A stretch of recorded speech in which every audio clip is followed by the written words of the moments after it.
Why don't they notice me? And why don't they consider me a viable lover? Aquarius is, that's the question that the cards are presenting. So the Hangman and the Fool is somebody not paying attention to someone else when the other person is kind of really putting themselves out there and making themselves known.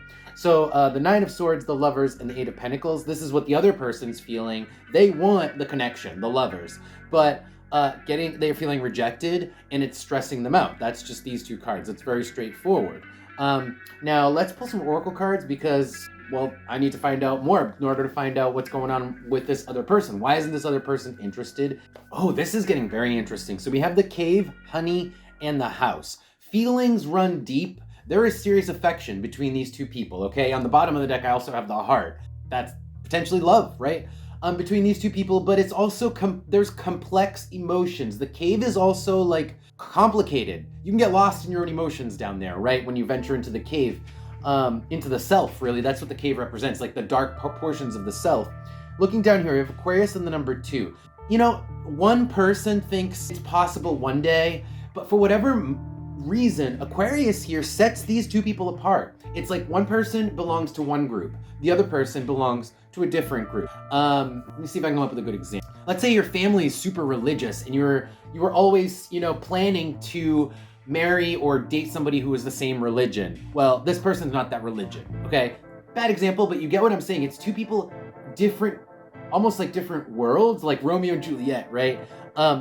So it gets complicated, and you guys might even be friends. There might be friendship, kinship. You might even see this person a lot, and that's the reason. It gets actually more interesting. Let's take a couple cards down. So we have the universal hexagram, the Foot, and the arrow on target. So this person, or maybe even both people, believe this to be an inevitability. This is an inevitable connection because it's fated. So the universal hexagram, tattoo that's on my arm, is about fate and spirituality. It's like something that is destined to be, and it's like recognized that one day, you know, it'll happen. But for whatever reason, the current moment, there is like a separation, or like the situation is just awkward.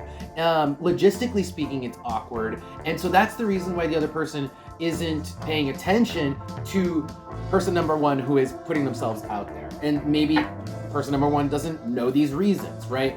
It's full advice. We'll probably find out a little more as we look at the advice. Okay, wow. I'm getting kind of twin flame vibes from this, because basically the advice that I'm getting is keep it on a friendly basis for now. Keep things platonic for now. And it might be hard to accept that. So, Nine of Swords with the Strength card and the Hanged Man. It's not going to be a fun situation. You're going to be put in a bad situation that you have to endure. And the Strength card is the endure factor. You're going to have to bear it. And it sucks, but if you actually are interested in this person, then you're going to have to bear it as a sidekick, as a friend, for a length of time until the conditions, whatever circumstances, logistical circumstances, blocks clear up that allow for the union to finally take place. In the end, we have the Sun and the Lovers. So it's worth it.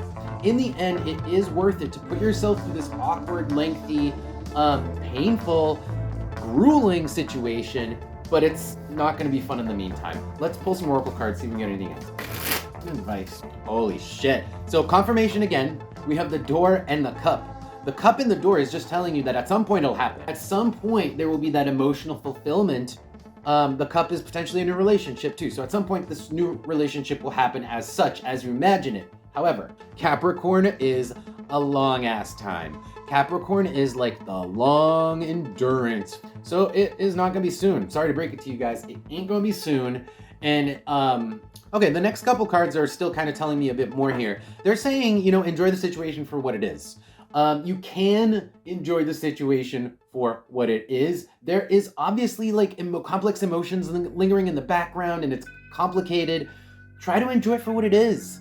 Enjoy the moment. Honey, Cancer, and Mars, okay? And just know that there's gonna be stuff that happens down the line, but you really can't focus on that, and you shouldn't, because if you do, it'll bring up the Nine of Swords from before, which is that stress. Okay, Aquariuses, I feel for you guys. This looks like this looks like an experience. And with that, that's gonna be your reading. I wish you guys the best. Thank you all so much for being here. Until next time.